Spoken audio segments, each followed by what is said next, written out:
Good evening. Welcome to the April meeting of the Niskayuna Zoning Board of Appeals. Before we get started, just a quick housekeeping matter. Anybody that is here on the third matter on the agenda, which is the appeal by Jeffrey Palumbo as agent, that matter has been adjourned at the request of the applicant, who requested additional time to prepare for the hearing. That adjournment request was granted until the next meeting. So if you're here on that matter, please, no need to wait around. Otherwise, Ms. Cicchetti, will you go ahead and call the roll, please? Mr. Gentile, Here. Mr. Dolman, Here. Ms. Pacheco, Here. Mr. Daly, Here. Mr. Stein, Here. Mr. Antonikowski. Here. Chairperson Hoag. Here. The first matter on the agenda is a review of the meeting minutes from the March meeting. Has everybody had received those minutes or had an opportunity to review those minutes? Is there any comments on those minutes? Would anybody like to make a motion to approve those minutes? I make a motion, we approve it, Mr. Chairman. A motion's been made. Is there a second to that motion? Second. Motion's been made and seconded. Ms. Cicchetti, will you call the roll, please? Mr. Gentile, Abstain. Mr. Dolman, Abstain. Ms. Pacheco, Yes. Mr. Daly. Yes. Mr. Stein, Yes. Mr. Antonikowski. Yes. Chairperson Hoag. Yes, the minutes have been approved. Ms. Cicchetti, will you call the first matter on the agenda for this evening? Okay, because these are a combined case, I'm going to read the two cases together, but you guys are going to vote on each one independently. Appeal by Sukhdev Singh for a variance from section 220-13 Schedule IC and 220-18B3C of the zoning ordinance of the town of Niskayuna as it applies to the property at 3418 Albany Street, Niskayuna, New York, located in the R2 medium density residential zoning district for a lot line adjustment with 191 Fillmore Ave. Section 220-13 Schedule IC states that for single-family dwellings, the minimum lot area is 9,000 square feet, the minimum lot width is 80 feet, and the minimum lot depth is 100 feet. The existing lot area for 3418 Albany Street is 9,936 square feet. The proposed lot line adjustment indicates the new lot area for 3418 Albany Street would be 6,767 square feet. Therefore, a 2,233 square foot variance is required for the adjusted lot area. The existing legal non-conforming lot frontage for 3418 Albany Street is 40.16 feet. As proposed, the lot line adjustment adds 2.76 feet to the frontage, now 4292, but it remains deficient. Therefore, a 37.08 foot lot width variance is required. Section 220-13 Schedule IC states that for single-family dwellings, the minimum lot front yard setback is 30 feet, side yard setback is 15 feet, and rear yard setback is 20 feet. The existing legal non-conforming side yard setback is estimated at 2.5 feet. As proposed, the lot line adjustment would bring the new side yard setback to 6.3 feet, which is still deficient. Therefore, a variance for 8.7 feet is needed for the side yard setback. Section 220-18B3C states for minor accessory structures are not permitted closer than 5 feet to the side or rear lot lines. Minor accessory structures are defined as detached accessory buildings or other structures 120 square feet or less in area. The shed at 48 square feet is a minor accessory structure.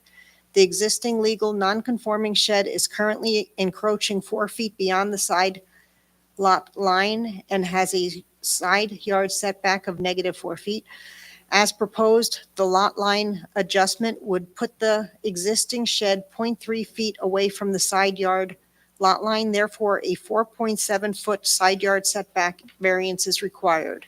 A total of 4 area variances are required for this property to comply with the proposed lot line adjustment. 10 notices were mailed, 0 responses. We did get a planning board recommendation. So now let's talk about 191 Fillmore. Appeal by Sukdek Siv for a variance from Section 220-13, Schedule IC, 220-15D, and 220-18B3C of the zoning ordinance of the town of Niskuna as it applies to the property at 191 Fillmore Ave, Niskuna, New York, located in the R2 Medium Density Residential Zoning District, for a lot line adjustment with 3418 Albany Street. Section 220-13, Schedule IC states that for single-family dwellings, the minimum lot area is 9,000 square feet. The minimum lot width is 80 feet, and the minimum depth is 100 feet. The existing legal non-conforming lot depth for 191 Fillmore is estimated to be 83 feet. The proposed lot line adjustment adds 0.7 feet to the new lot depth, now 83.7 feet, but it remains deficient. Therefore, a variance for 16.3 feet is required for the minimum lot depth. Section 220-13, Schedule IC states for single-family dwellings, the minimum front yard setback is 30 feet, side yard setback 15 feet, and the rear yard setback is 20 feet. Schedule 220-15D states for corner lots, front yard minimum shall be required for both yards facing the street and corner on a corner lot. Side yard minimum shall be required of the remaining 2 yards for properties located in the R1 and R2 zoning districts. The existing legal non-conforming side yard setback is estimated at 6.4 feet. As proposed, the lot line adjustment would bring the new side lot line to 6.2 feet. Therefore, a variance of 8.8 feet is needed for the side yard setback. Section 220-18B3C states that minor accessory structures are not permitted closer than 5 feet to the side or rear lot lines. Minor accessory structures are defined as detached accessory buildings or other structures 120 square feet or less in area. The shed at 68.06 square feet is a minor accessory structure. The legal non-conforming setback for the existing shed is estimated to be 4 feet. As proposed, the lot line adjustment would put the shed at 0.4 feet from the side yard lot line. Therefore, 4.6 feet side yard setback variance is required. A total of 3 area variances are required for the property to comply with the proposed lot line adjustment. 8 notices were mailed, 0 responses, and a planning board recommendation. Oops. Thank you, Linda. On the April 21st, 2025 meeting of the Planning Board and Zoning Commission, the Planning Board made the following recommendations. Effect on the comprehensive plan. The Planning Board voted 7-0 that the proposed area variances would have no effect on the comprehensive plan. Suitability of use. The board voted 7-0 that the proposed area variances were suitable as proposed.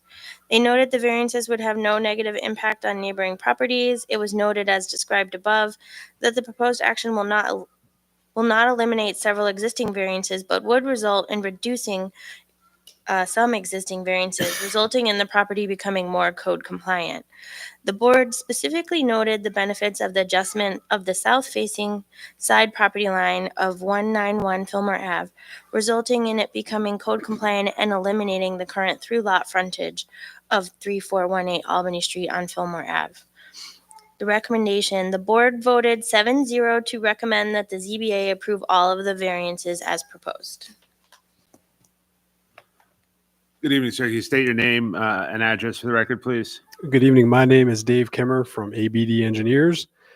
The address of ABD is 411 Union Street. I'm here on behalf of Mr. Singh, who's the owner of these 2 properties on Albany Street and Fillmore Avenue. I know, and thank you, Laura, and thank you, Linda, for reading all that. I know it sounds like there's a lot going on, but basically, just to summarize, we've got 2 fairly old single-family lots in the R2 zone.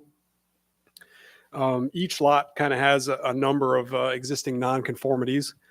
As you can see there, that's the layout, the existing layout on the left. One of the lots actually has frontage on Albany Street and Fillmore Avenue. It's a very irregular lot, and really all we're trying to do is create 2 lots that are a bit more normal. As you can see, we adjusted that the property line between them that runs between the houses so that the sheds are now, on their completely on their own property. And then we, squared off Albany Street so that it no longer has frontage on Fillmore Avenue. Which, results in a number of variances required, but I think they're all reasonable. I can go into more detail or answer any questions that you may have, but I think Laura and Linda kind of summarized everything pretty well. Sir, the question I have right off the bat here is both these parcels are owned by Mr. Singh, correct? Yes. And the parcel to the south is owned by Mr. Singh as well, correct? Yes. Okay. Why are we doing this? Like, what is I understand the stated intent here, but what is the benefit we're trying to achieve? I mean, these parcels have been like this for a long time, right? And I'm just trying to ascertain whether there's a larger goal here. I'm not sure of a larger goal. I think the goal is that we want to make the lots more useful shape, and that's more compliant with the town's comprehensive plan. Well, I mean, right now, Mr. Singh has complete control of both lots, right? So he doesn't need to do that for himself. He can use both lots as he sees fit, right? He has access to both lots and can move over both lots. So why would he be spending the money to do all of this? What's the benefit he's trying to achieve? Oh, I'm not sure. I guess if you ever wanted to sell one of the lots, then it would benefit him for it to be a more normal shape. All right. Are there other questions from the board? Yes, I have a few questions for the applicant.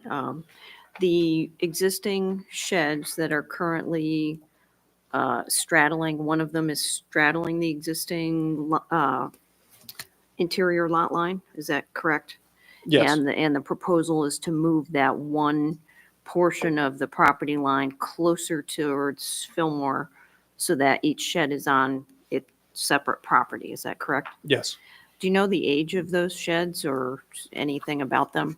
No, I don't know the age of them. I could potentially look them up on the town's records. I'm sure permits were filed for them. Well, that would be my question for the town about those sheds. Were there any previous variances granted for these sheds, which certainly for one of them, the one on the parcel on the corner, that would be considered in the front part of the lot, correct? Yeah, none of the property has any existing variances. So all of those are probably pre-existing 1971. And the houses as well. Is there any plan to change things about the sheds themselves? Are they No. intended to be taken down or anything else that would, I'm trying to ask the question about what else is being done to mitigate the ask or the request for the variances. No, nothing. There's no site changes proposed. Purely lot line.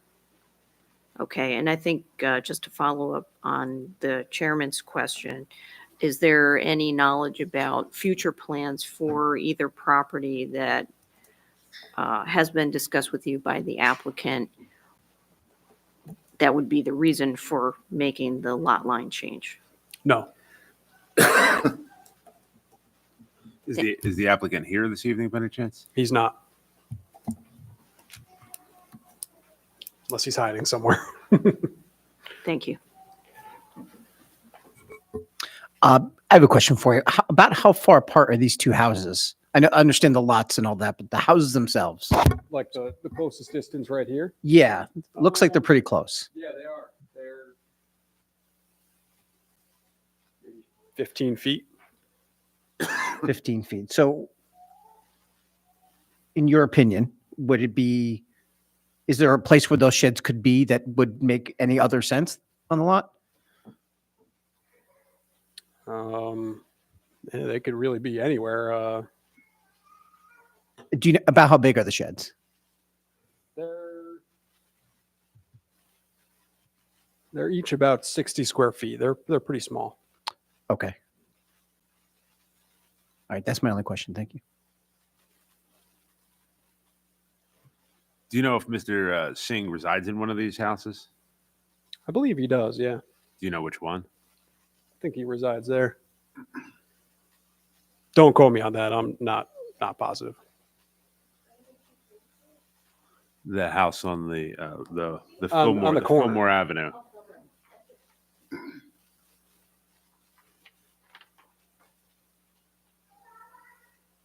I mean, my concern here tonight is we're trying to define what the intent is behind.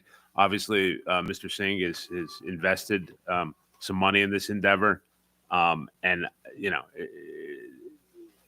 I think it is relevant to know what the benefit he's actually trying to achieve, other than, you know, obviously you've articulated that he wants to balance the properties. I understand what he's trying to achieve. I guess the why he's trying to achieve it is something that, you know, is somewhat elusive to me at this point. And and I understand your position. You don't know. You've indicated you don't know. But I get concerned about just granting a variance without knowing what we're even trying to accomplish, other than the obvious stated goals here. Are there other questions? Thank you. One more, Chairman. With our understanding that you don't know what future plans the property owner has in mind for this, I guess I'm certainly concerned about what a future building permit application may include. So for example, if this goes through, are they going to be back in front of this board for any reason? That, I guess, is my concern. I don't think so. If that's what you're, alluding to, sorry. I don't understand. I mean, I don't think there's anything nefarious going on. No, we're not saying that. Yeah, May I real quick, Mr. Chairman? sure. Thank you. So the reason we ask all this is we have a predetermined set of legal balancing points that we're required to apply. One of them is, and the first one is, can the benefit be achieved by other means? It's hard for us to determine that if we don't know what the benefit that we're attempting to achieve is. If it's, as you say, the benefit is to make the lots more saleable, is basically what you said, is make it easier to sell in the future. That is a benefit, and it's a reasonable benefit. But that's why we're digging in on all of this. Okay. And I would say too, that the benefit is that the owner wants these lots to be more compliant with the town's comprehensive plan. And that's something that we discussed with the planning board.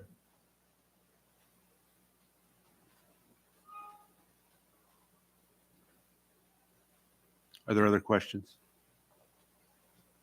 I just wanted to note that according to the zoning board denial, Mr. Singh lives on Mohawk Road, not at one of these addresses.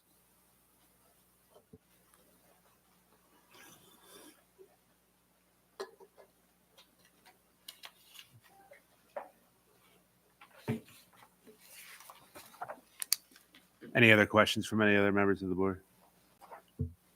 Just one question. Linda, or Laura, what was the planning board's recommendation in regards to the comprehensive plan? If I remember correctly, it said that there was no impact to the comprehensive plan. Yeah, so the planning board, when they look at subdivisions, they try to make more like non-irregular, more conforming lots. And they look at lot line adjustments a lot to try and make more regular and non-conforming lots. They won't always grant a lot line adjustment if it makes things worse. So their recommendation here was that it's removing a through lot. As far as subdivision code goes, this makes both of the lots better. So they recommended unanimously for these variances.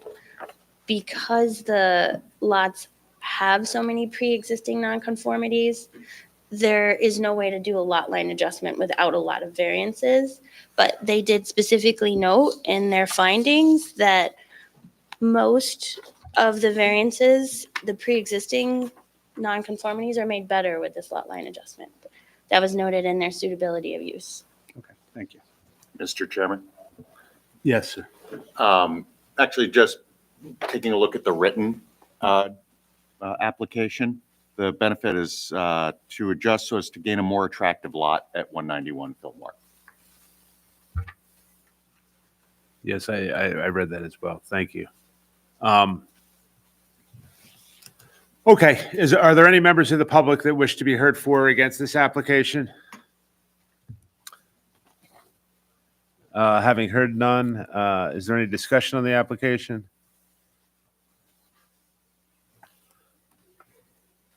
Would anyone like to make a motion for or against the application?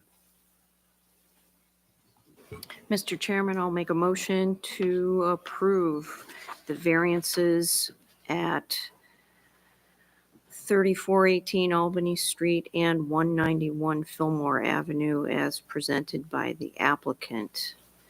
I find that with the planning board recommendation and the information provided by the applicant, that this adjustment provides benefits that would not be achieved by other means feasible to the applicant from what we have heard and seen.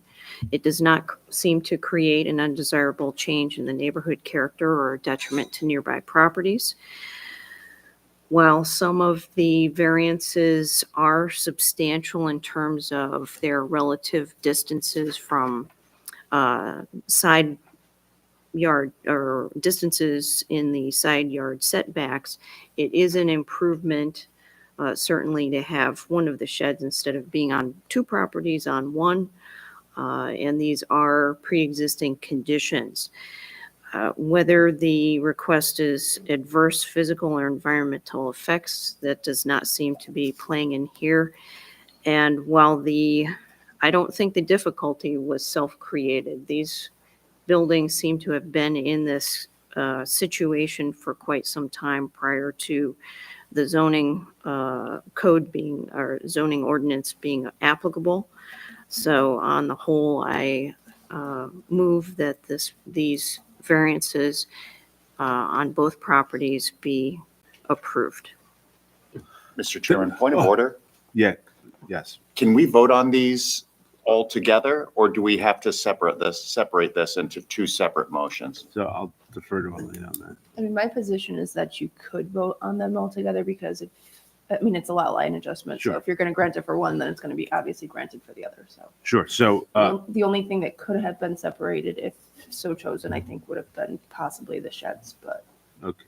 So, Ms. Pacheco, just for clarification, with respect to your motion, are you moving for one or both 3418 Albany Street or 191 Fillmore Avenue? Are you making a motion for both for the 4 variances relative to 3418 Albany Street and the 3 variances relative to 191 Fillmore Avenue?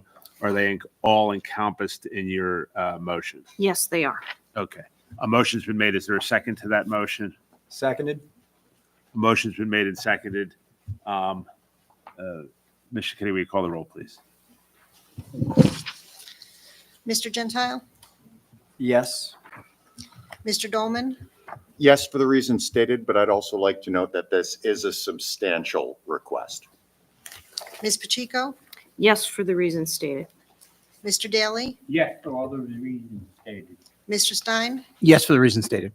Mr. Antonikowski, Yes, for the reasons stated. Chairperson Hoke. Yes, for the reasons stated. I'll just say that, I'll take note of the planning board's recommendation in my vote to approve the variances as these 2 lots will become more in conformity with the comprehensive plan. I'll also take note of the applicant's representations that there are no additional goals or development planned on either of these lots. And with that understanding, I vote yes. Your variances have been granted. Thank you. Thank you. Mr. Kennedy, will you call the next matter before us? Appeal by Len Hunter for a variance from section 220-18A2 and section 220-13 Schedule IC of the zoning ordinance of the town of Niskuna as it applies to the property at 821 Oregon Ave, Niskuna, New York, located in the R2 Medium Density Residential Zoning District, to maintain a 10-foot by 22-foot carport in the front yard and partially within the front yard setback. Section 220-18A 2 states that accessory structures are not permitted in the front yard of any lot. As constructed, the carport is located in the front yard. Therefore, a variance from this section is required. Section 220-13 Schedule IC requires a 30-foot minimum front yard setback. As constructed, the carport is located 1 foot from the property line. Therefore, a 29-foot front yard setback variance is required. 15 notices were mailed, 1 response. Oops. Dear Zoning Board of Appeals, we live 2 houses up the street from Len on the same side of the street. We were unable to attend the meeting due to the proximity with child bedtime. We can see the carport and stored boat from our kitchen window and from our front yard. We would like to start by saying that we like having Len as a neighbor. He is friendly and we like spending time with him. When we have needed help in the past, we asked Len and he was over to help in a few minutes. He has lent us tools when we have needed them. He has also had an extra snow blower and offered it to us after seeing us regularly shovel our driveway. Once we happened to look out the window and saw the neighbor in between our houses, Bob, moving a trailer by hand in his driveway, which is inclined.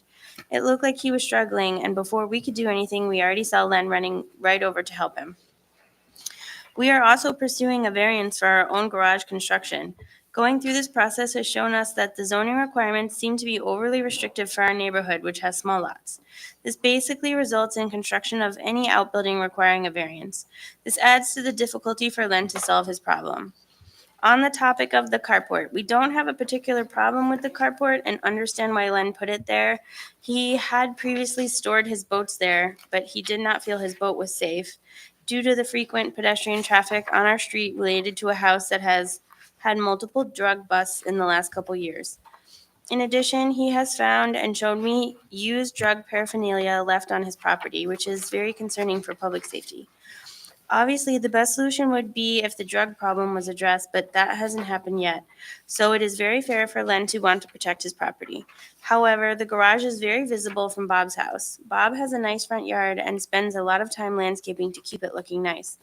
The garage and stored boats take away from that, and they are very close to Bob's yard and aren't visually appealing. We applaud Len's use of previously used building materials, but it has resulted in an unappealing look. I think there are multiple ways to address the issue. Number 1, the best solution for Bob would be for Len to store the boats off of his property, but this would make them more difficult for Len to access and could cost money. Number 2, Len could move the garage back away from the road. He may not need to be a full 30 feet back, but this would require cutting down trees and filling in a small wet ravine to provide level, dryish ground for the carport, which would cost Len significant time and money. Number 3, putting up a row of tall, closely spaced arborvitae at the edge of Len's property would block Bob's view of the garage and boat, but this would rely on continuing actions after the variance was granted. In addition, it may be expensive to purchase and plant large bushes, which would subsequently need to be maintained and may not do well in that soil-light combination. We are not botanists. This could result in an eventual return to the current condition if the bushes die and fall down. Making some cosmetic changes to the carport to make it look Number 4, making some cosmetic changes to the carport to make it look nicer. This may be less desirable than the arborvitae solution for both Len and Bob. Number 5, moving the boat somewhere else on Len's property, such as the driveway. It seems like other locations on the property are not feasible based on boat size, lot slope, lot geometry, and large tree locations. Number 6, leave the carport and stored boats as is. This would be the worst solution for Bob. In conclusion, we understand the undesirable situation Len is in. We also understand the negative impact the garage and stored boats have on Bob. It seems like there are some reasonable options to compromise. Len likely has perspective on the feasibility of various options to minimize the variance. We have not evaluated them, just thought up some ideas. Thank you for your time, Emily and Kyle Walwin. Mr. Hunter? Yes. I'm just going to ask for a brief 5-minute adjournment with the permission of the board here. We could just take 5 minutes, please. We have to make a motion. So for moved. that? No, just 5 minutes. Give you an opportunity to contemplate the neighbor's response. No problem. There was one item that stuck out. Why don't you just wait till we get back? Sure.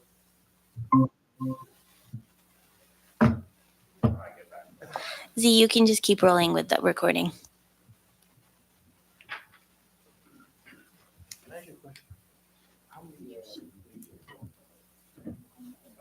Google.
Yeah, read that.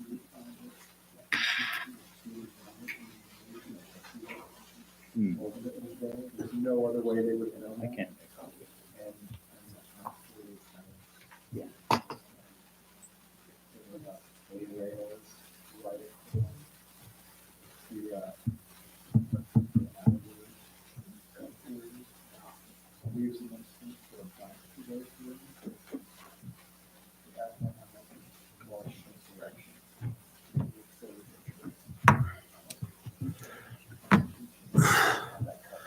All right, thank you for indulging me with that brief recess there. Certainly. Mr. Hunter, can you please state your name and address for the record? Yes, Leonard Hunter, 821 Oregon Avenue. Can you tell us a little bit about, I think your neighbor raised a lot of the issues that I think members of the board would raise. From your perspective, why don't you tell us about why you need the carport at the location that you've chosen? Okay. And what other alternative locations Sure. on your property you contemplated? Sure. I did contemplate the backyard. Getting to the backyard, I'm protected by a hickory tree that's about 100 feet tall and about maybe 3 feet in diameter. On the other side of the house, it's sloped, and there's also a maple tree that's about 50 feet high, along with other trees, preventing me to get anywhere into the backyard with a boat. My boat's not huge, so to speak, but it still would limit getting into the backyard. The other opportunities were setting it back further than where it is. That would require cutting down approximately 23 trees, which I'm not for. I can tell you that I'm more of an environmentalist. I'm an avid outdoorsman, and the last thing that I want to do is cut down any trees. Many of the trees that surround the carport, I've put cables on and worked them back so that they're perpendicular rather than leaning, to hope that I can preserve them. I have also since painted white one side. I will continue to improve the structure. I didn't realize at the time that I was putting it up that the brown color was unappealing. I was actually, I spoke to my direct neighbor about that color, and he suggested brown, so I went with brown. When you say your direct neighbor, which neighbor are you referring to? Bob, So the well, neighbor directly to the right of your house, looking correct. at your house? correct. So is it your position that Bob is in support of your, Yeah, he came over to my house yesterday and told me that he was not in support. okay. So I thought by number one, removing that second boat on the side with the tarp on, I took that right out first and foremost.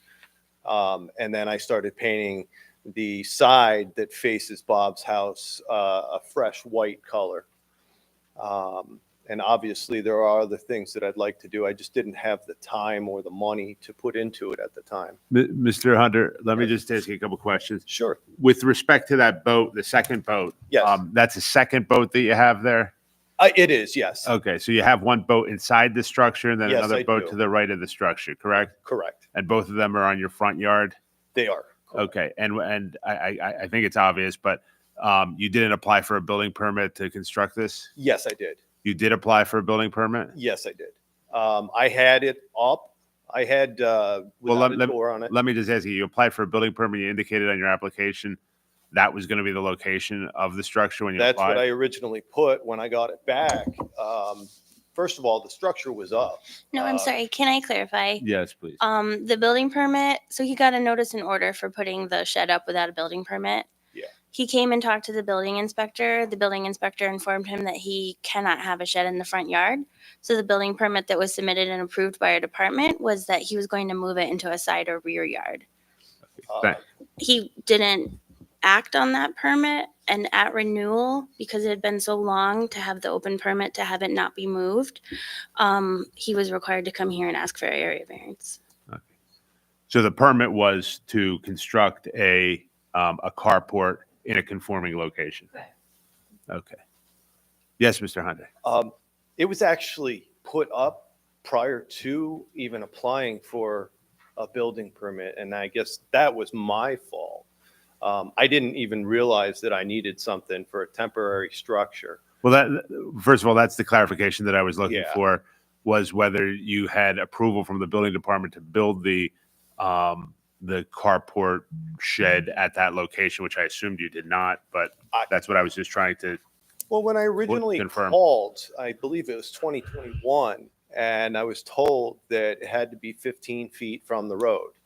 I was later clarified that the road starts in the middle by the manhole cover. So technically, I'm 31 feet from that manhole cover. okay.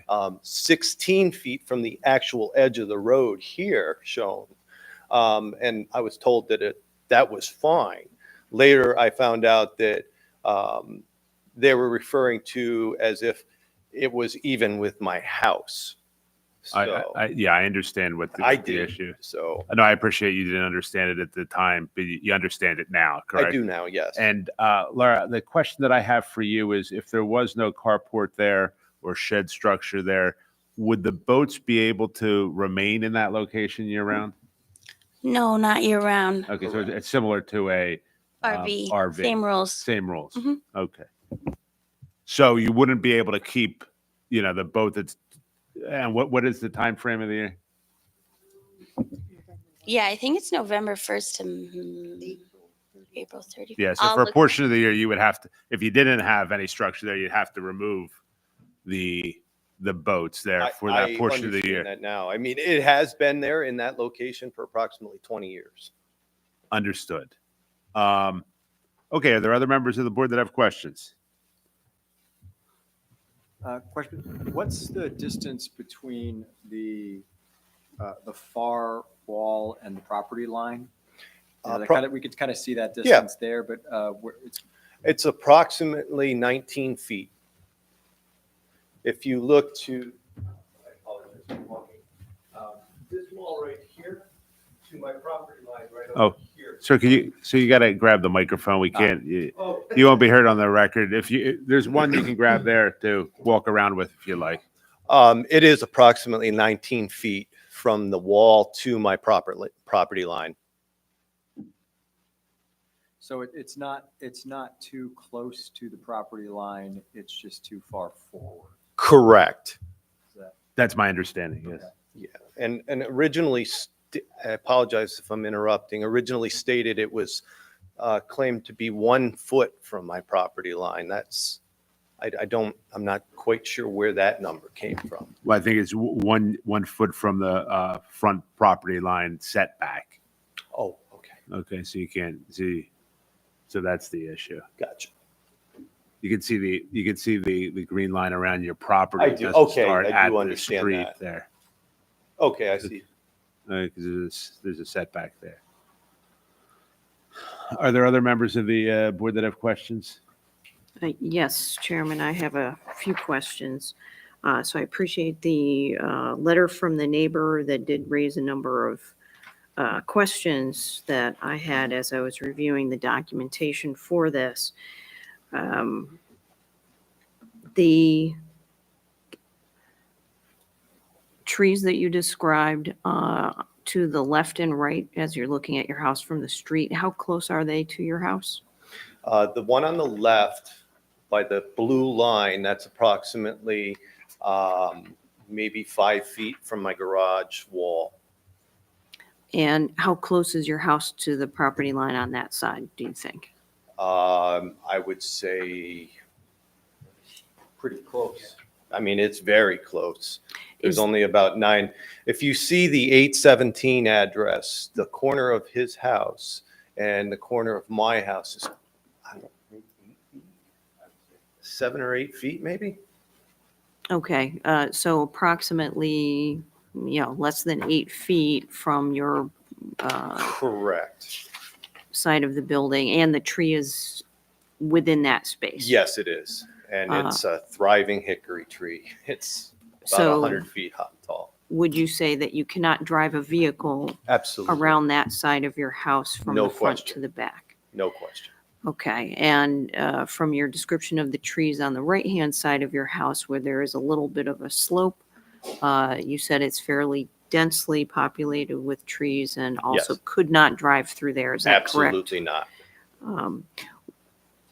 You did mention the sizes of some of the trees in terms of height. What's their diameter roughly in that area? The maple tree is probably about 2 feet in diameter and maybe 60 feet high. The hickory tree over by 817 is maybe 100 feet, maybe a little less than 100 feet, maybe 2 or 3 feet in diameter. Yeah, so they're sizable trees. When you were building this in the beginning without the building permit that you apparently did not know you were required to have, were you contemplating that it was a permanent structure No. or a temporary structure? Absolute temporary, which it still is. Okay, I think we may need a clarification of what temporary is allowed to be on a property, if it's temporary for a seasonal use versus temporary for a time frame. Any shed, even if you buy an 8-foot by 8-foot shed from Lowe's and it gets dropped off at your property, needs a building permit and is not allowed in the front yard. I So understand. there isn't really a temporary designation to sheds. We would not consider this structure temporary. From it having sat there since maybe 22. 2021, there was the first frame with an actual roof on it. Yeah, and then it just became problematic with the amount of trafficking going on that road. I'm sorry to say, but between the DEA and the FBI raiding the house on that street, there's been numerous people hanging out in this area. I found drug paraphernalia everywhere. My boat was uncovered at one point. That's why I enclosed it as much as I did. I appreciate the difficulties that are Oh, yeah, I know, I presented understand. by the apparent criminal activity happening in the neighborhood. It's not a reflection on you, obviously. No, I understand. My concern is that it was intended to be a temporary and now it has become more permanent. That's my concern for the neighborhood. Mhm. as well? And has there been any, let me ask about the nature of the construction of that shed. Sure. You know, what's it framed out of? Pressure treated 4x4s. Okay. The roofing structures are such that all pressure treated 2x6, 2x4s. It is supported. And I mean, I'm not a construction guy. However, I do know how to build. I'm not certified in anything, but I do know that that structure is not moving or falling over. Okay, I will further ask that as part of the application, it's showing here a sketch of the framing of it that was received by the building department in July of '23 that says no sides, no doors, no electric. It seems that it has sides. Yes, I've since put sides on it. There were people going in and out. Again. So the intent was to really have a roof over the boat. Correct. And are you storing anything else in there? There's a wheelbarrow in there. I did, and I'm not going to lie either. I just put my ATV in there for a brief week.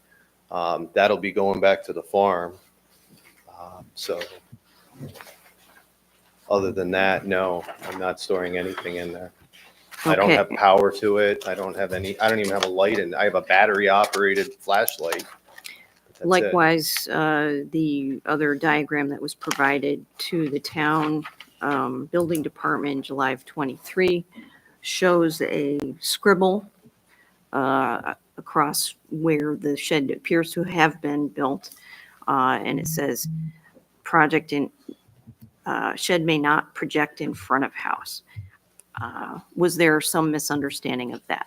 Other than that, it was already built and completed before this was even returned to me. No, and that's why I went and I didn't argue, but I said that it was already built. It's been there for 2 years already. So, to me, I wasn't trying to do anything wrong, so to speak. I did come right up here when I did receive this information, and I did state, hey, it's already here.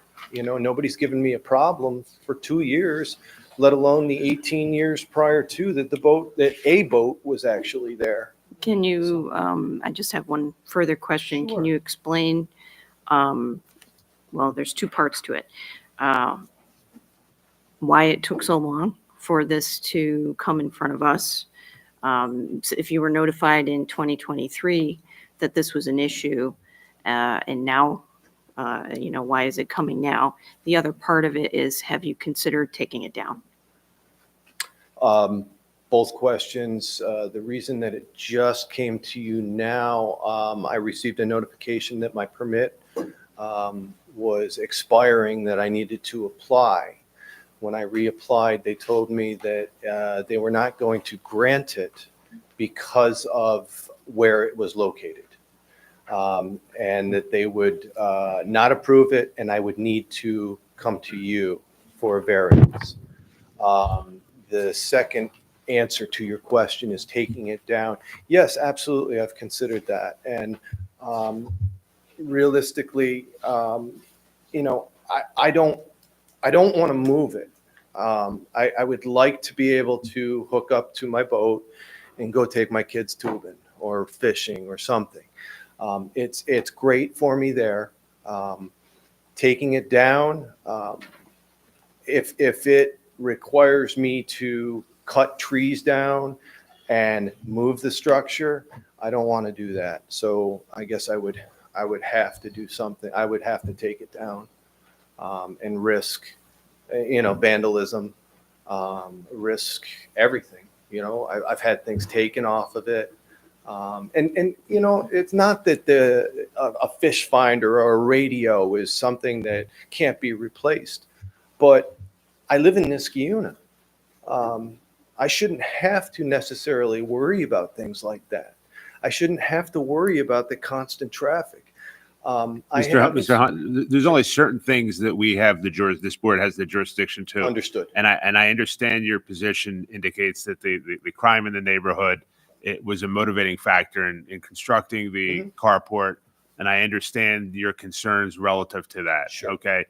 I think that I just want to get back on track that the variance application has a standard that we have to meet. Okay. Absolutely. So with respect to that standard, most of what you're arguing goes in the benefit can't be achieved, meaning I can't store my boat in any other location on the property without taking down trees. Correct. Okay. Even if we were to, accept that argument on your behalf, that there's no other place on your property that could accommodate the carport that would be in compliance with the code,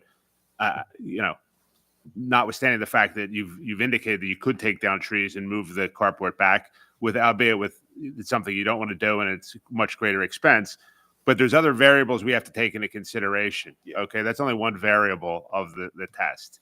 And as long as I've been on the board, putting any kind of accessory structure in the front yard is a substantial request. I can only think of maybe one that's ever been granted while I've been on the board. And so I just want to put it in, that's my perspective. In addition, another factor that we have to consider is, will it create a detriment to nearby properties? And I understand your position is it won't. You view the carport as favorable. The aesthetics of the carport is in the eye of the beholder. 100% agree. Based upon your admission, the neighbor that's closest to your property is against the carport. Okay. The neighbor on the opposite side of his property is the neighbor who submitted the response, correct? Yes. How about the neighbor to the left of your property? Have you spoken to them about the carport? He's actually here. Okay, well, he'll have an opportunity to speak. Sure.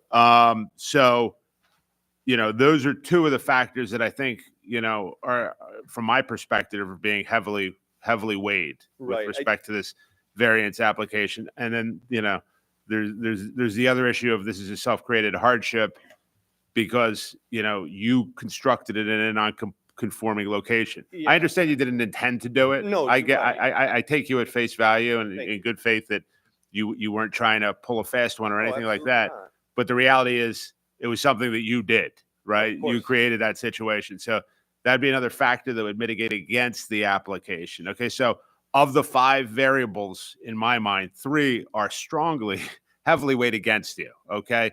And we could argue about the other ones, but and again, I'm only one member of the board. No, That's just my perspective. And I just want to let you know where I'm coming from. Yeah. Okay.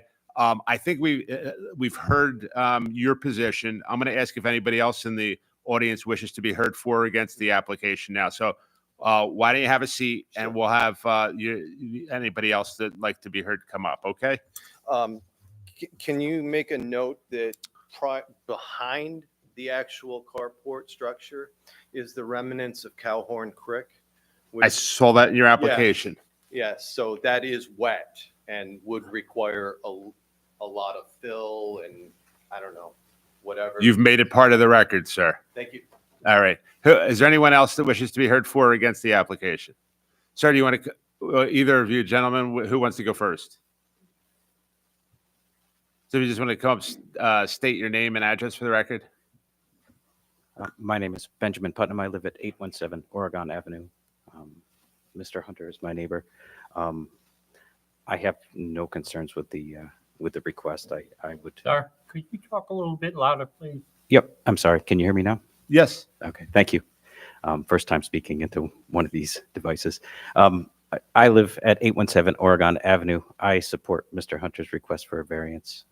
The carport, I think, is okay. I do not find it offensive, and it does not interfere with my quiet enjoyment of my property. So, okay, I support it. Thank you, sir. All right. Oh, sir, before you sit down, I should ask: does anybody on the board have any questions for Mr. Putnam? No. Okay, sir. Thank you. Is there anybody else that wishes to be heard for or against the application? Sir, if you could just state your name and address for the record. Yes, Robert Long, 833 Oregon Avenue. And as you look at this picture, I'm just to the right. That was Long. Yes, Long, L-O-N-G. Thank you, sir. So thank you for the invitation to respond to the request of my neighbor, Len Hunter, for this variance. Let me say that Len is a good neighbor. We enjoy each other, though we have some difficulty in meeting common ground right here. I've known Len not terribly well because he did not live there a long time.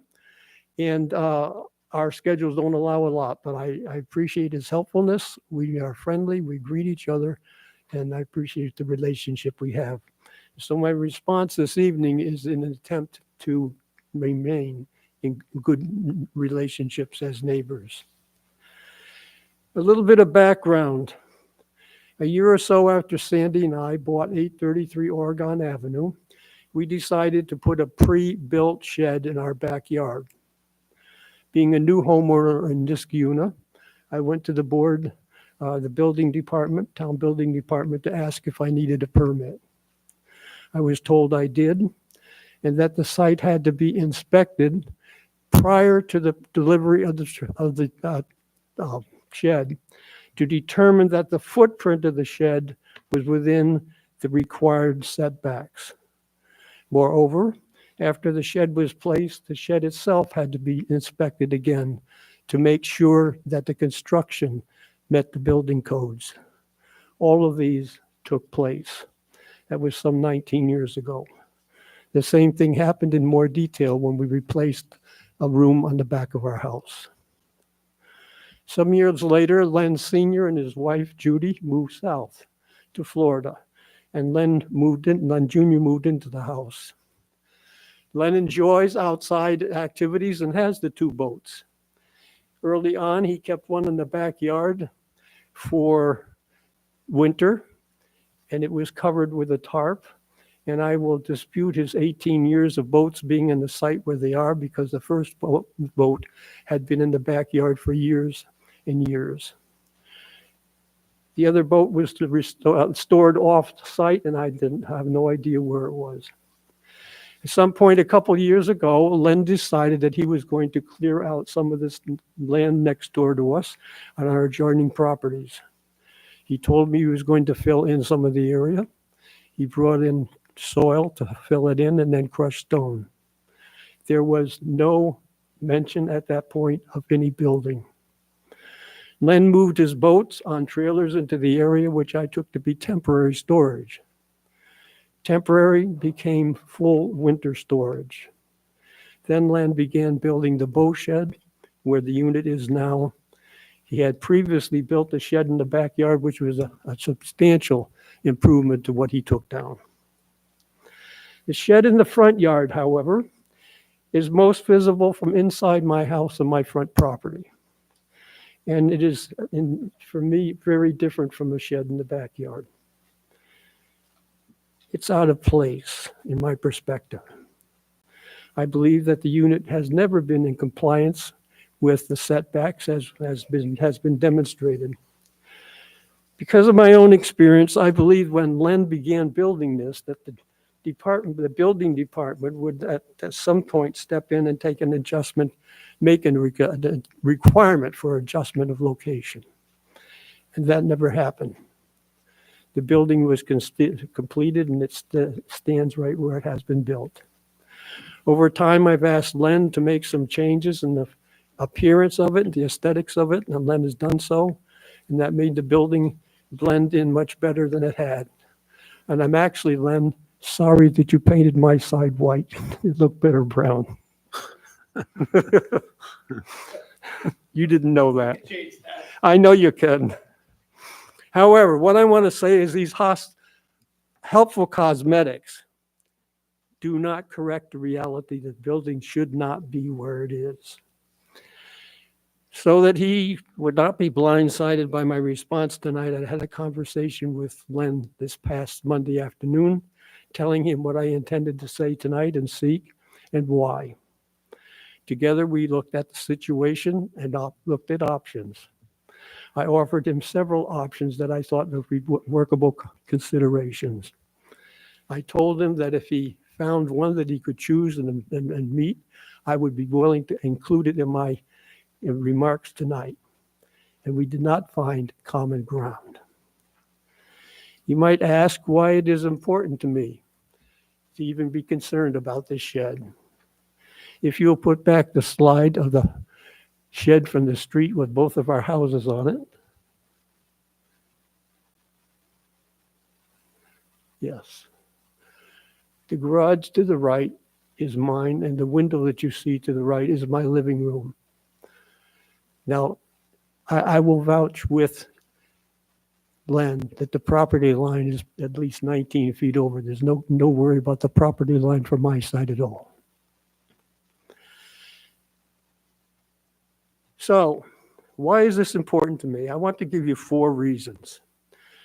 First of all, in my opinion, this is a side or backyard kind of building that I do not wish to see from the inside of my house or my front yard, no matter what color it is.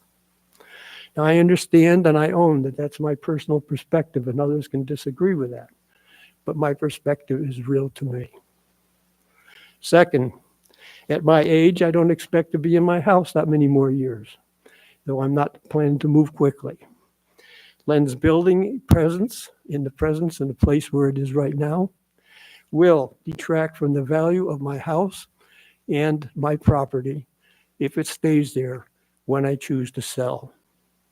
Thirdly, Len has told me that he's living there only as long as family requirements family situations require him to remain there. So I'm not sure how long Len is going to be there either. But in my mind, if a variance is given to Len to leave that building where it is at this time, the building, when this house has sold, that variance will leave an other owner with an option, legal permission, I believe, to replace it with something different, larger, and perhaps even more intrusive. And fourthly, I've lived in this unit for 30 years, and I have not seen building a house in any place in this unit with a shed in the front yard like that. And so let me sum up very quickly but clearly. I really wish, and it would have been very helpful if this process had come near the beginning of construction. The discussion and the ultimate decision would have benefited everyone significantly if that had been the case. We wouldn't be where we are tonight. Secondly, I mentioned earlier that Len and I could not reach common grounds on Monday afternoon when we discussed other options. However, I want to invite a bit of wiggle room in a final decision. I would invite an ultimate settlement to include some possible compromise that would allow Len to keep the building in the vicinity where it is. And thirdly, nevertheless, I am not, that is not, in favor of approving a variance allowing the building to remain where and as it is now. Colors make no difference to me. As for trees, Len has mentioned some 27 trees that would have to be taken out. I love trees and I love woods, and we share that. I have counted maybe 6, one of which may be this size, a couple of which are very small. Now, he has mentioned Cowhorn Creek. Cowhorn Creek used to run down that side of the whole street. It's not just, this is the only place that has standing water usually. If not drained in the back, it's standing as long as there's flood water from rain runoff.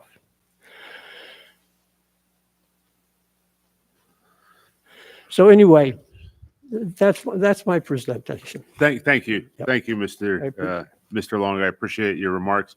Does anybody have any questions for Mr. Long? No. No questions for Mr. I don't think we have any questions for you, sir. Thank you. Thank you. Mr. Hunter, just briefly, I have one more question, quick question for you. You can step up to the microphone. I indicated to you originally that I would give you the benefit of the doubt in my analysis when I was going through that relative to whether the benefit could be achieved by other means. I made a note when you were talking that there's a farm that you own. Is that correct? No, not that I own. well, you said you would take the ATV to the farm. Yeah, I can take my, that's, What is the farm? it's just a friend's farm that I keep my ATV at. Do you store anything else there? No, I use it during hunting season. That's it. Okay. Have you inquired with him whether you could store the boats on his farm? I mean, it's like 50 miles away. So Okay. yeah, I don't see that as an option. I'm not out there all the time. No. Okay. But All right. I did want to present something as an alternative in hearing what Bob had to say. In the event that I or Bob has to sell the property, I don't want this as a permanent variance. I would never sell my property with that structure Sir, there. Absolutely. Just so you know, we can only deal with the variances before the board this evening. Okay. Based upon the application that you've submitted. Okay. Okay. Yeah. So if your variance was not granted this evening, Sure. you could apply for a new variance if you changed your application. Oh, okay. In the future. Gotcha. All right. Do you have anything else that you want to say? I mean, that I you think is prepared germane? 7 pages of statements, but Well, anything germane to Mr. Long that we No, haven't already I- discussed? I didn't want any of this. The solutions that we came up with the other day do require the removal of a lot of trees. I don't believe that he saw the actual slope where the trees were or anything like that. But we remain friendly. He's known my parents. He's known my mother since she's probably 22, but she's 84 now. So, I mean, Mr. Hunter, I'll say that all your neighbors have said good things about you. So I don't think this is related to your conduct in the neighborhood. I think understood. you've been a good neighbor from everybody's account. Good. Okay, so this is just about applying the variance factors that we have to consider to your application and the facts as we see them. Understood. So that being said, is there anybody else that wishes to be heard for or against the variance that hasn't spoken yet? Okay, so having heard nobody else, is there anybody on the board who wishes to make a motion for or against the application? There's 2 variances that would be required, correct? Chairman, I have to make a motion against the application based on, even if Mr. Long hadn't been here today, the property rights of the 833 address are fundamental to the question of variances to put things front of the yard. And for that reason, it would have to either not be there or would have to move back in line with the houses. As a result, I would like to make a motion to not approve the variance. Okay, a motion's been made. I will take the opportunity to second the motion since I already had put on the record some of the factors that I was considering. So I'll expand upon them, my rationale in seconding the motion. As I indicated, there's 5 factors that we have to consider. And the primary or the first factor is whether the benefit to the applicant can be achieved by other feasible means. From my perspective, and I think that there could be a lively debate on this one, but I will assume that there could not be other feasible means to achieve your objectives based upon the creek, the slope, the trees, etc., to get the boat of its size in the backyard. I will note that there has been some testimony as to the storage of an ATV at a location off-site, presumably. Although it would be inconvenient to you, you could contemplate. More than likely, it'll go in my garage. Okay, so there's another alternative. Sorry, but we're at the motion stage, so we're not going to have back and forth.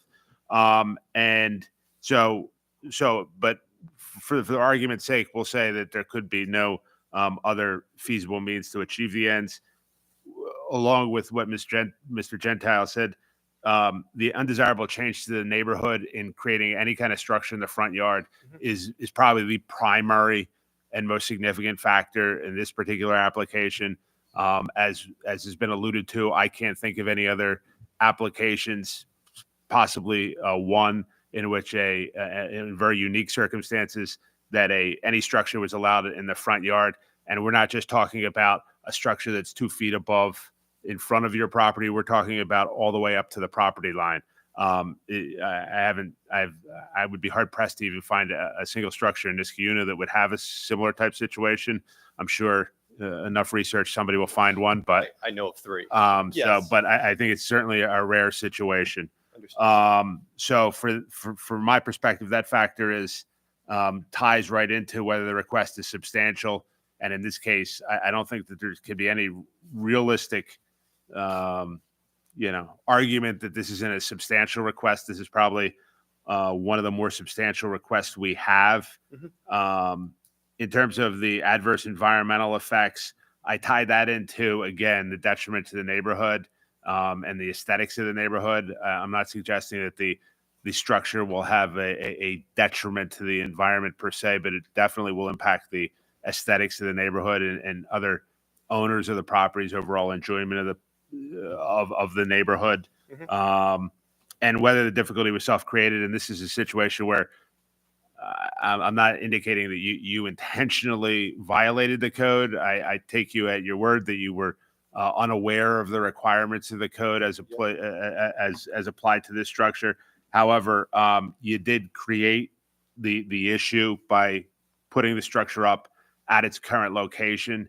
So I know I previously articulated these reasons, but I just want to go back and articulate them again on the record at this time is my basis for seconding Mr.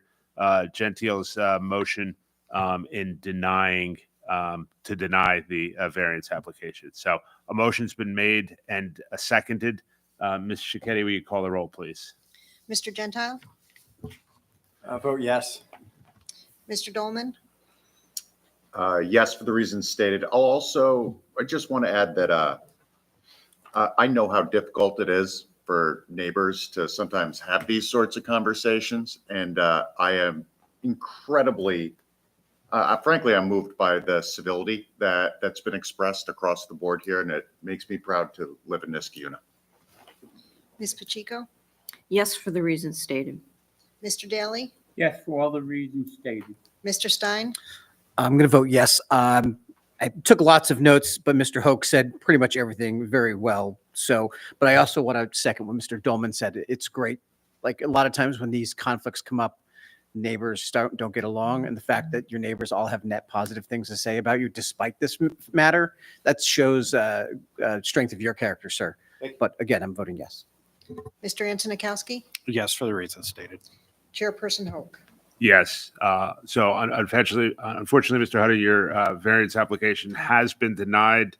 But I wish you the best of luck in finding a alternate solution for your issue with the boats. And I hope that you remain a bedrock member of the neighborhood, as it sounds like you are. Okay. Is there an alternative to apply for another variance? You could talk to the building department about that and maybe work out any other suggestions they may have to. Is there a time frame that it needs to come down? Again, you can talk to the building department about that. Okay. Tomorrow or something? Yeah, that would be great. Okay. And Laura, you can reach out to Laura or somebody in the department. They'll help you with that information. Okay. All right. Appreciate it. Thank you for your time. Thank you. Thank you. Mr. Kitty, we call the next matter, please. Appeal by Jennifer Malloy Martinez for a variance from section 220-18B2 of the zoning ordinance of the town of Niskayuna as it applies to the property at 2368 Rosendale Road, Niskayuna, New York, located in the R1 low-density residential zoning district, to install a chicken coop and run exceeding the number of allowable accessory structures on a lot. Section 220-18B2 states that there shall not be more than 3 accessory structures on a lot. Currently, the property has 4 pre-existing accessory structures, a fence, 2 sheds, and a garage. The application committed to removing 1 shed, so as proposed, the coop and run would be the 4th accessory structure. Therefore, a variance for 1 accessory structure is required. 10 notices were mailed, 1 response.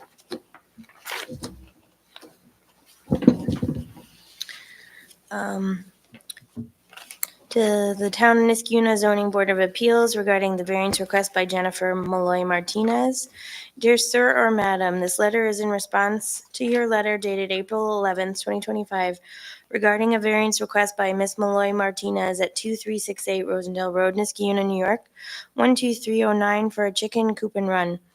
I have no issue with the requested variance. This family has always been very good neighbors, and I hope this letter facilitates their request. We're looking forward to having chickens in the neighborhood. Sincerely, Elizabeth Plath, 2352 Rosendale Road, Niskayuna, New York. Hello, how are you this evening? Okay, thank you. Could you state your name and address for the record?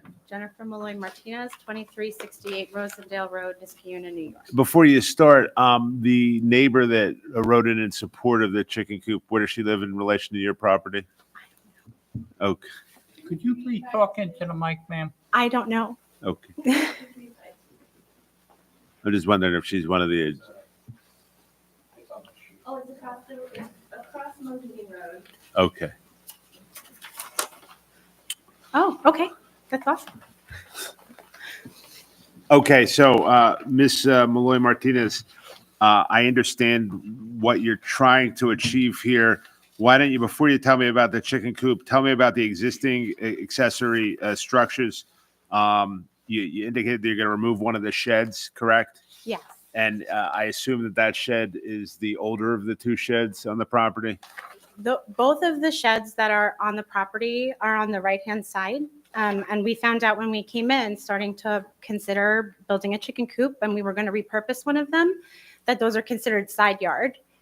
So we don't know how old they are. They're both very old. They're still in good condition, ish, but I have no idea how old they are. They're probably, I don't know, like 100 years old. So we just wanted to be more in compliance with the rules when we were building the chicken coop, and we decided we would take down the smaller of the two and relocate the shed into what is like what the town would call backyard, so not on a side yard. Okay, and with respect to the shed that's going to stay, what do you use that shed for? Storage, Okay, and it's currently being used for that? yes. And that building's in decent condition, the shed Yes. that's there? Okay, and obviously the garage, I shouldn't say obviously, the garage is in good condition? The garage is in good condition, and I know it says it's detached, but like it's connected. Again, pre-existing us. Okay, what do you mean by that? It's Like connected? it's like the walls are separate, but somehow they connected the roofing. So I don't know how that, Okay, maybe the prior owners thought that that was considered not an accessory structure or something. all right, and tell me about the chicken coop. When did you want to decide that you were going to put up a chicken coop? How is it going to be built? Yeah, we've always wanted to have chickens. It was one of the reasons when we were moving in that we like wanted to look for a big yard. So we're super excited about the idea of building a coop, and my husband is going to be building it. Okay. Do you want to come up, sir? Sorry, we're keeping our kids busy too. That's okay. So why don't you just state your name and address for the record? Hi, my name is Carmen Alexis Martinez. My address is 2368 Rosendale Road. Okay. I was just inquiring as to, I don't know if you could help us out in terms of how you're going to construct the chicken coop. What's it going to be made of? Oh, it's going to be made of, we've been talking, I have the design, I'm like the designer. Okay. 2x4s mostly to make the framing. We want to put a metal roof on it. We're going to use metal fencing to protect the chickens, and plywood if as needed to fence it in, to close in the coop. Okay.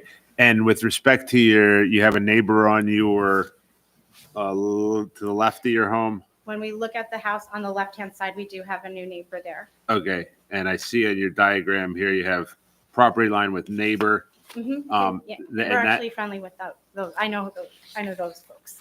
So have you discussed the chicken coop with those people? Yes. Okay. And what did they told you? Very supportive. They're excited for chickens also. And we actually put up they had filed a permit with you guys for a fence last year. So we worked with them and put that up. We went 50-50. Okay. All right. That's all the questions I have. Is there other people on the board that have additional questions? Not a question, but I have to recuse myself from this one, which, as I understand it, does not mean we lose quorum. The vote can still be held. No, sir. Mr. Jadil, if you're going to recuse yourself, I defer to Elena, but I think you have to step off the dais for that and not participate any further.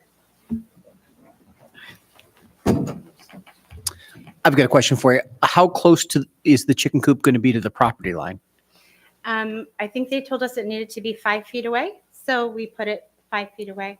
Okay, so it's respecting the setbacks. Okay, that's my only question. Are there other members of the board that have questions? Mr. Dolman?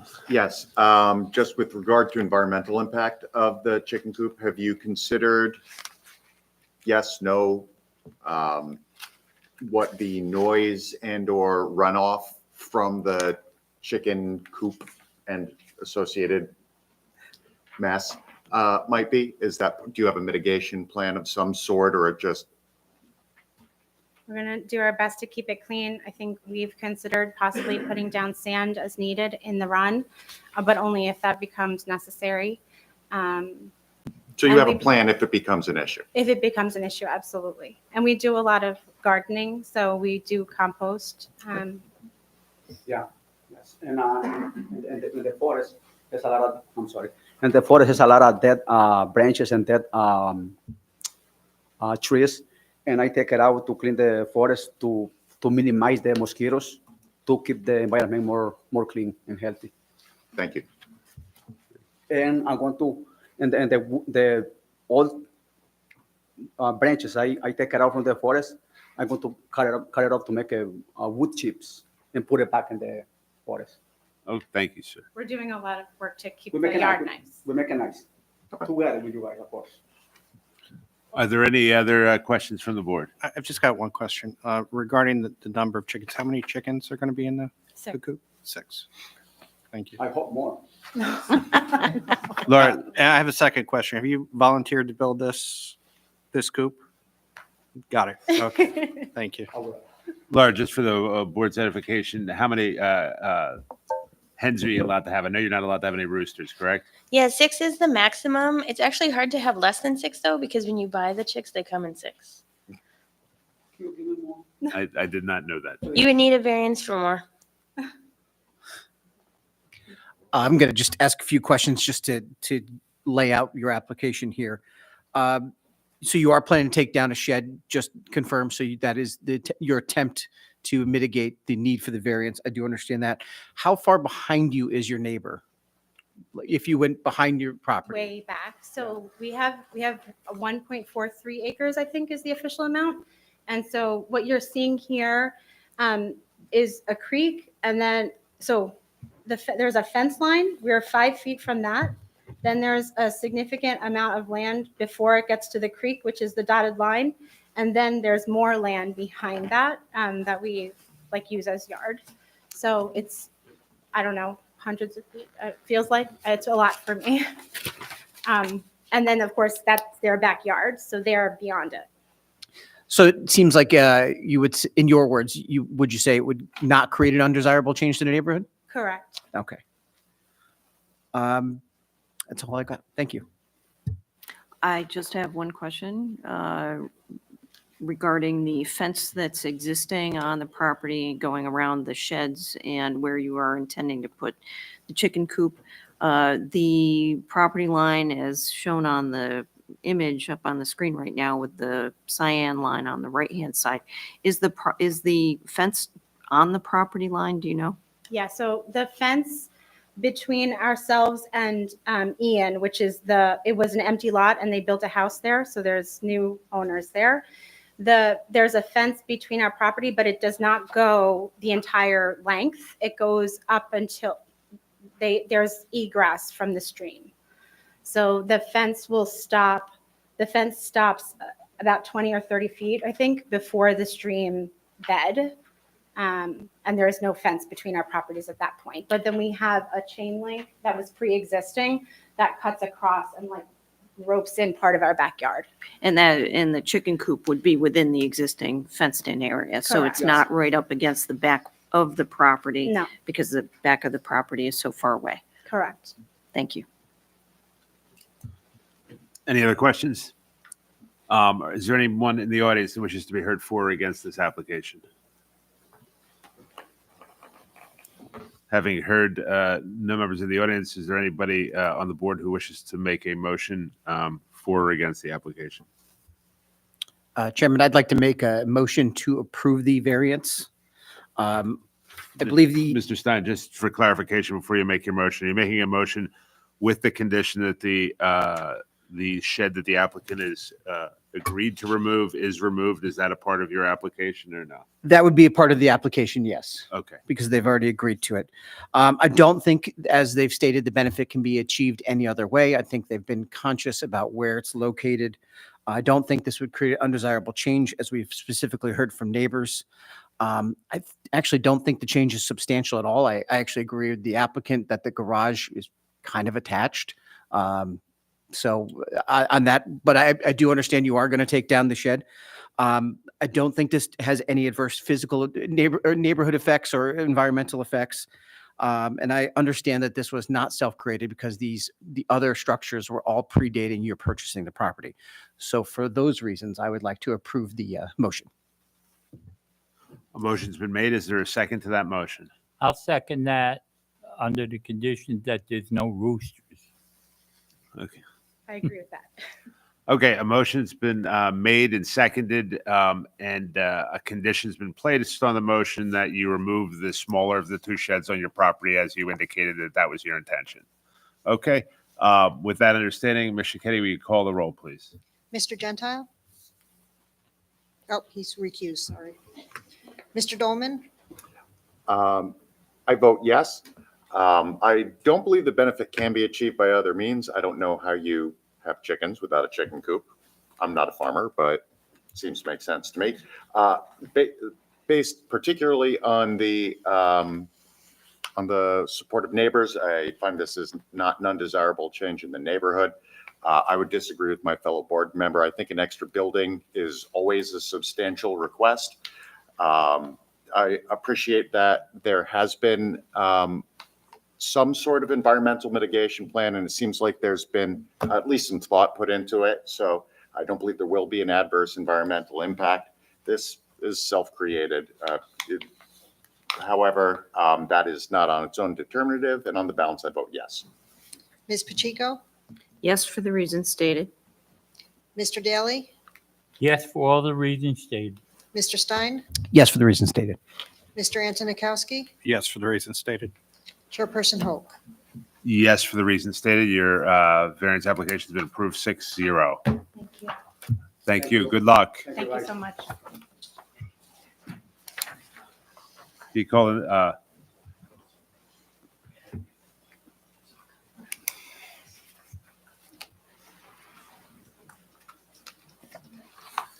Ms. Shickety, will you call the next matter, please? Appeal by Molly and Christopher Tosin for a variance from section 220-18B2 of the zoning ordinance of the town of Niskuna as it applies to the property at 895 Birchwood Lane, Niskuna, New York, located in the R1 Low Density Residential Zoning District, to install a gazebo exceeding the number of allowable accessory structures on a lot. Section 220-18B2 states that there shall not be more than 3 accessory structures on a lot. Currently, the property has 3 pre-existing accessory structures, a fence, a shed, and a pool. As proposed, the gazebo would be the 4th accessory structure. Therefore, a variance for 1 accessory structure is required. 8 notices were mailed, 0 responses. Good evening, sir. You state your name and address for the record, please. Chris Tosin, 895 Birchwood Lane, Niskuna, New York. Mr. Tosin, can you tell us what do you need the gazebo for? Shade for the backyard next to the pool. There's an existing structure there that got blown over during a storm. So I'm replacing that structure. Okay, was there a variance for that structure? It was there when I bought it. Okay. So you've always had 4 structures in your backyard, is that what you're saying? That is correct. Okay. And with respect to the shed, is the shed in use? Yes, we use it for storage. And then when the pool stuff comes out in the summertime, it's a place for my kids to get changed and do whatever they need to do in there. And where did you buy the gazebo from? Bought it online, backyardgazebo.com, something like that. Okay. I don't even know. And what's the gazebo going to be made of, wood or? Yeah, it's cedar wood and then metal roof. All right. Not going to be enclosed. No. No electricity. It doesn't look like anything like that. Nope. Correct? Have you discussed the application or the addition of the gazebo with any of your neighbors? Yes, most of them actually. Okay. Have any of them expressed any concerns with No, it? because they're going to get use out of it too. So Your neighborhood gathering yeah, spot? yeah, in the heat of apparently the that's a summer? place to be. Yeah. All right. I'm going to ask if any other members of the board have questions.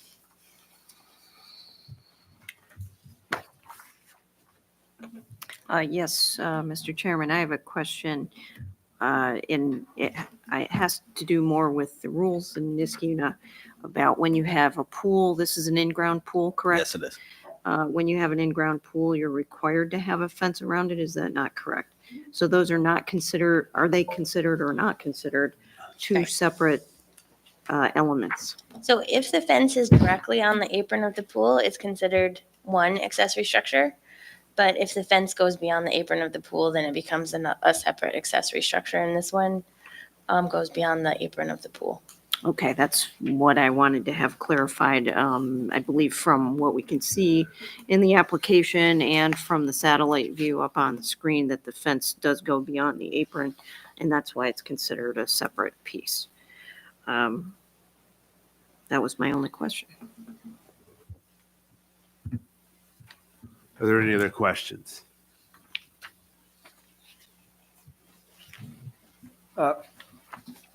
Laura, could we put on the big screen, the drawing that shows the relationship to the gazebo, the pool, the fence, all together for a moment? In the satellite view, you could actually see the old structure. Okay. And then we're putting it exactly in the same spot, so you could see the shadows of where the old structure was. That used to be a canvas top. So that's why you can't see the top of it, but it's going in the exact same spot. Thank you. I just wanted to get the geometry sorted out here, and it's all one structure to me.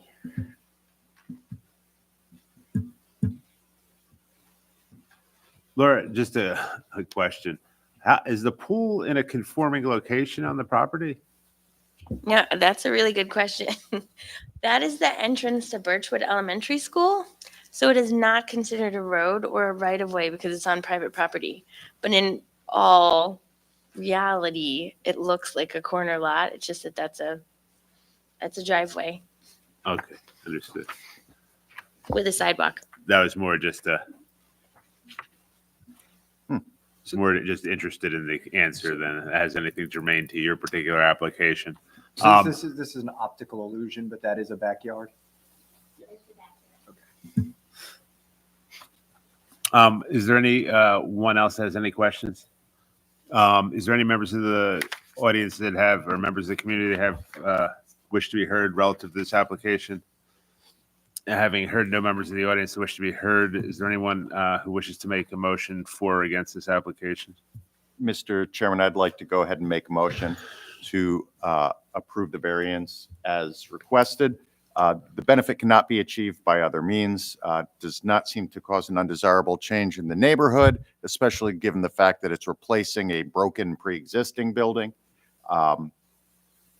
Again, I always find requesting an extra building to be substantial. However, in my memory on the board here, we've typically granted variances for this sort of appeal because this issue of fence, pool, and then pool pump room, like it's come up more than once, and we've typically done that, assuming that the new building isn't egregious for its own sake. No reason to believe there's an negative environmental impact. And actually, because he's replacing a damaged pre-existing building, I don't find that this is self-created. And for those reasons, I move to approve as requested. Thank you. Motion's been made. Is there a second to that motion? I'll second that motion. Motion's been made and seconded. Mr. Kenny, will you call the roll, please? Mr. Gentile? And we are voting, the motion is to approve the variance. Yes, for the reasons stated. Mr. Dolman? Yes, for the reasons stated. Ms. Pacheco? Yes. Mr. Daly, Yes, for the reasons stated. Mr. Stein, Yes, for the reasons stated. Mr. Antonikowski, Yes. Chairperson Hoke. Yes, for the reasons stated. Good luck with the project. Thank you. Appreciate it. Take care. Long night for you. Will you call the final matter on the agenda for this evening, Ms. Shigetti? Appeal by Jesus Gadara Ortega for a variance from section 220-25B1A of the zoning ordinance of the town of Niskuna as it applies to the property at 1428 Orland Drive, Niskuna, New York, located in the R1 Low Density Residential Zoning District, to install a 6-foot fence, 6-foot high fence which exceeds the height limit in the front yard. The property is a corner lot. As defined, each street line shall be considered a front lot line. Thus, it has front yards along Orland and Riverdale Road.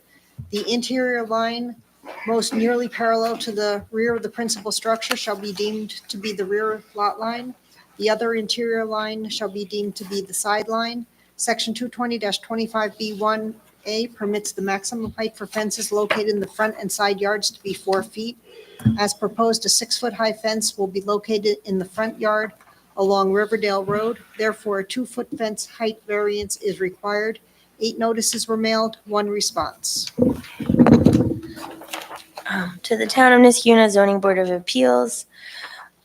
Dear Zoning Board of Appeals, this letter is in response to the April 11th, 2025 notification from the Zoning Board of Appeals that my neighbor is requesting the ability to install a 6-foot high fence which exceeds the town's height limit.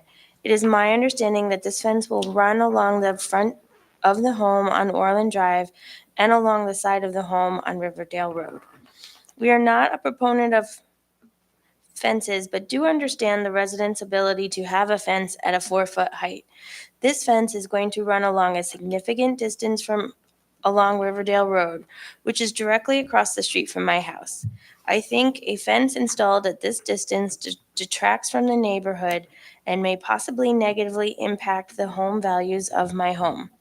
This is particularly concerning if this fence is wood and it is not maintained and falls in disrepair. I make the assumption that the fence will be a solid structure as opposed to a chain link fence. 2 other sides of the property in question has established bushes and hedges that cause the fence to not be visible. However, the side facing my home has no shrubs or hedges. The fact that it will be 6 feet tall running the distance along Rivendell Road with no shrubbery or bushes disguising the appearance of the structure is not desirable. We request the Zoning Board of Appeals to deny the variance. Sincerely, Karen and Stephen Moldveen, 1428 Orland Drive. Sir, will you state your name and address for the record? Sorry. Hi, everybody. My name is Jesus Gandara Ortega, and I live in 1424 Orland Drive. Mr. Ortega, I just have a question for you right off the bat here. Why are we putting the fence up? Sorry, it's Gandara. 2 last names. Gandara? Yeah, Mr. Gandara? Mr. Gandara is just fine. Okay, I'm sorry. No, it's fine. It's typical. It was just Ortega was easier to pronounce. I think that's I why I know, went it's like right the there. sauce, right? Everybody knows the sauce. Sir, what's the goal we're trying to achieve here? Just regular privacy to my own backyard, and it's only to my backyard. As you can see, the front part, the side of the house is still gonna be 4 feet, and even the one that meets the front of the house is also gonna be 4. Is the 6-foot fence starts in the orange part, and that's starting on the back of the house, but because it runs along a little bit to the or left, it will be considered a variance. Sir, I understand. Just for clarification for the record, of your application, which is being displayed here in the room, if you ran the fence along what appears to be yellow in the Yeah, site that is plan, the other. then you wouldn't need a variance, correct? Correct. So you're choosing to jut that out towards Rosendale Road, presumably to make your fenced-in portion of your yard a little larger, correct? That's the goal. Yeah, that's an Okay. obvious goal. Yeah. And and how large is your property as a whole? Hold Quarter acre, half acre, acre? Yeah, half an acre. Half Yeah, an yeah, acre, half an okay. Yeah. So even if you went through the yellow, if you followed the yellow line and put a 6-foot fence there, you'd still have a substantial amount of your yard, your rear yard enclosed, correct? So I went ahead and like see for myself how that will work. I know I submitted that one. I also, afterwards, I was able to understand what I was looking at in the map and do some other measurements. If I were to do that, that will basically cut what I'm asking by around 42%. And I'm just wondering, like, why do I have to cut the fence area by 42% if even if the front of the house is going to be 4 feet? Can you show the pictures?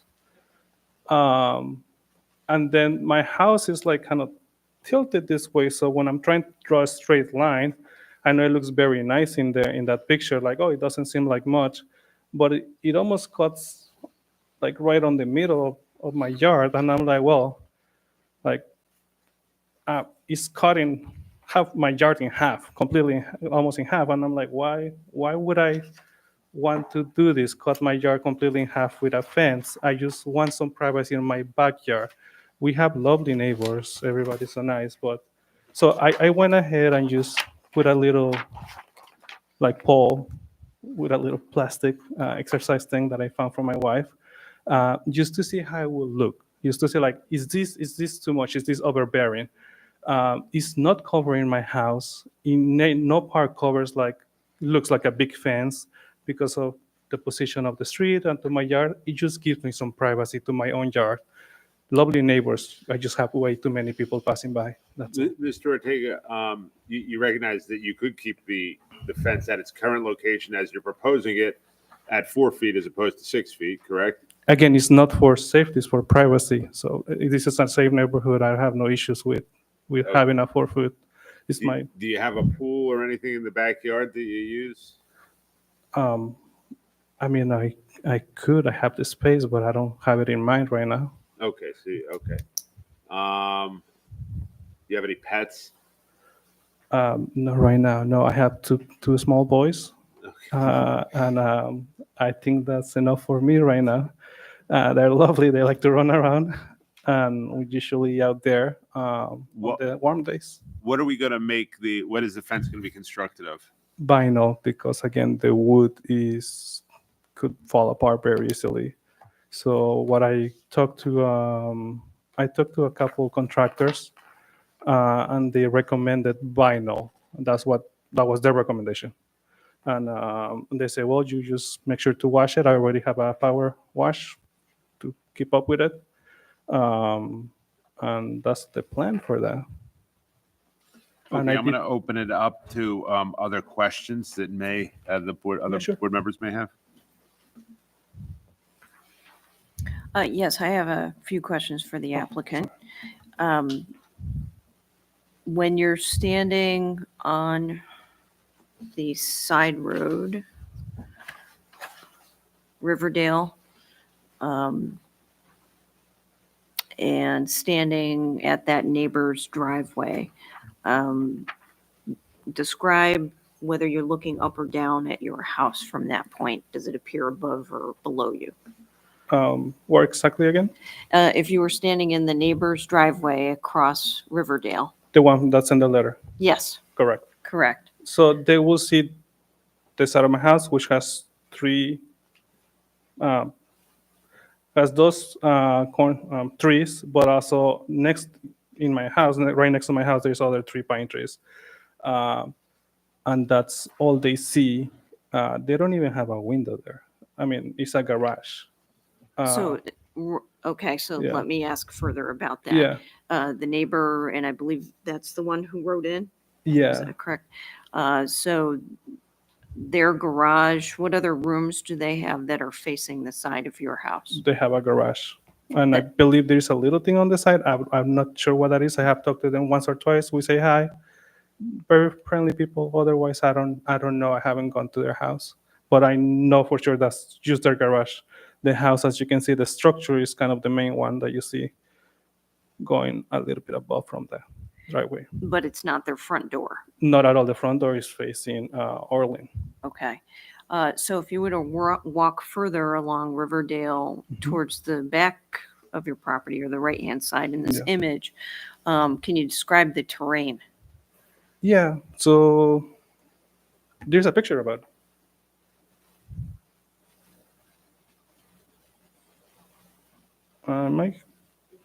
Might be the last, almost some of the last ones, a little bit more. That is what, nope, just go ahead to number 8 and number 9. That's basically what you see from the corner, almost going towards the street. This is actually like next to a tree of my other neighbor. That's exactly what you will see. And then this is actually from the window of my neighbor, not inside, outside. What he would see if he were to pick out of his window. And I did talk to him as well. Okay. Thank you for that. Yeah. So if you were at your back door, looking at the backyard, looking at this picture being taken. There's a picture of that as well. Yep. Is the land sloping down away from your back door? Yeah, it's like from the patio door, it's like a good 14 to 16 feet that are kind of flat, and then it goes and tilts. And it's I measured what's distance. The difference is around 6 foot. So if you look on the ground from the top, you will see a 6 foot difference from the ground of the very bottom of my yard. Okay, and are there any underground structures of which you're aware in that backyard area? So I had the whole area surveyed, and there is, you see those big trees. There is on the right side towards the street. There is there's electricity, and I'm not anywhere near that. I'm not even going on that side of those trees. I'll be keeping to the left. I don't know how specific I needed to be for those drawings. I did make them more specific for tonight, but that's what we have right now. But no, there is really nothing. The Ethernet cable actually goes right across my backyard. I don't know how deep that is. That will have to be fully investigated. I haven't, the previous owners had some bricks like buried inside there, and I didn't find them until I was cleaning the yard, and they were like this much deep. I still don't see a cable, so I don't see anything there yet. Okay, and back to the nature of the fence, you said it was vinyl. Was that intended to be a solid fence? Like solid panels? I'm not sure yet or because ribbing the point is privacy, but there are some very beautiful patterns that are just giving off privacy, so I don't have to be like saying hi to everybody every time they pass by. They're lovely people, but we have bikers, people walking their dogs because they walk towards the path, and I just want to be like literally lay on my grass without looking to my side. I'm like, hey, how you doing? You know, and that's all. But I don't mind the ones that are like semi-private. They look really nice, and I'm afraid of the wind knocking things out, so that will help with the wind resistance. Well, not as resistance, more aerodynamic. So I'm not sure yet, but if he has something that I have to say to be like, yeah, this is a better idea, I'm willing to compromise. Okay, just as a suggestion, I know that in the past, some applicants have mitigated the height variance that they are requesting by getting a fence type that comes in parts. So, for example, you could have a bottom part that's solid and then a top part that's lattice. And in some instances, the lattice part was taken down for something that was built. So I'm trying to understand if there were any options that you investigated relative to the fence type that may reduce the variance request. So I mainly look at trees because I do like a nice hedge, but I didn't like how much on the back. It's always really wet. They're just gonna die. That's just gonna happen if I put a hedge there. And it's just a lot of watering. I already pay a lot of water, and I don't know why. But and then taking care of it. I have kids. I want to enjoy my kids. I don't want to be outside all day just taking care of the hedge and making sure it doesn't die so it doesn't look bad. So I did look at the hedge. I did look at the prices. Price is similar to almost double. So it was almost like, which one do I want? Which one will it be best for us, for the neighborhood? Which one will be easier to maintain? In terms of other fences, I'm not sure about which one you're mentioning, but I was thinking that something uniform might look better rather than something that changes in the middle of. I was even thinking, oh, what about a retaining wall and then just 4 feet?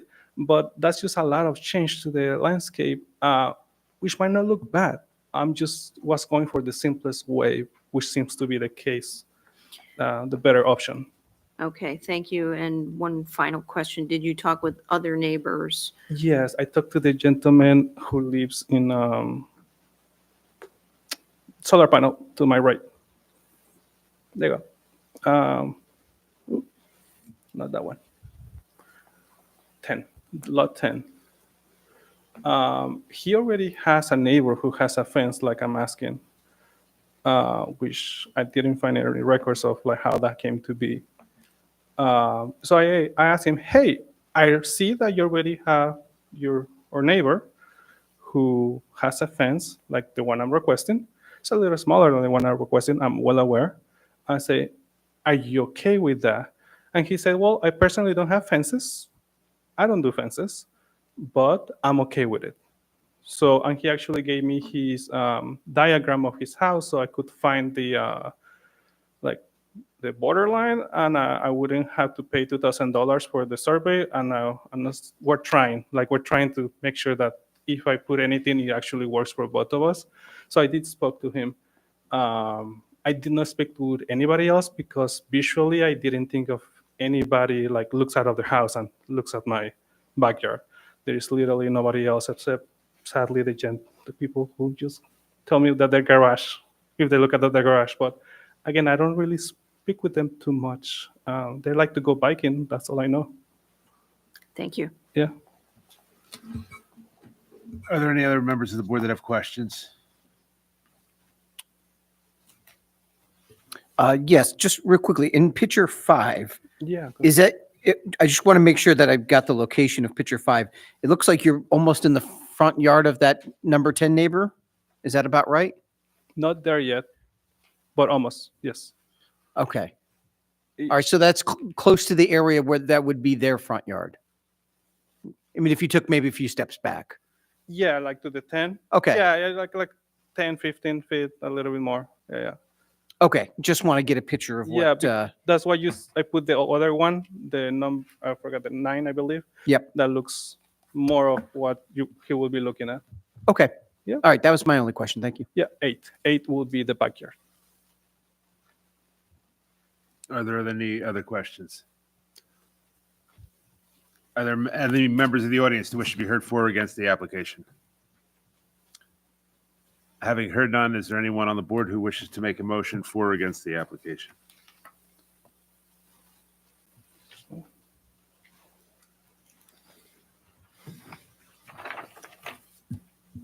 Mr. Chairman, I would like to make a motion for granting the variance. Based on our rubric of acceptable reasons to grant a variance.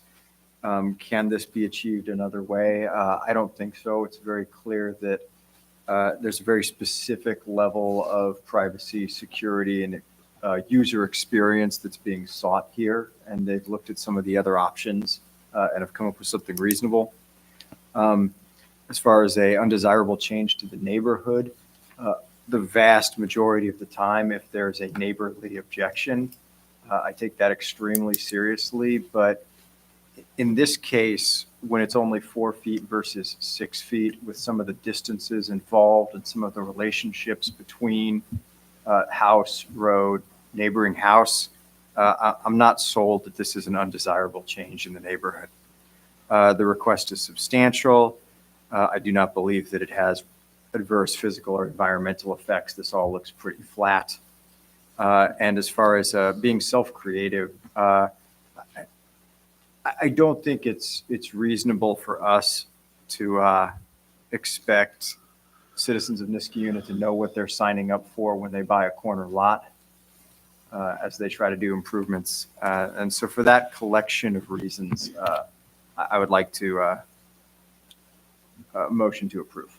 Motion's been made. Is there a second to that motion?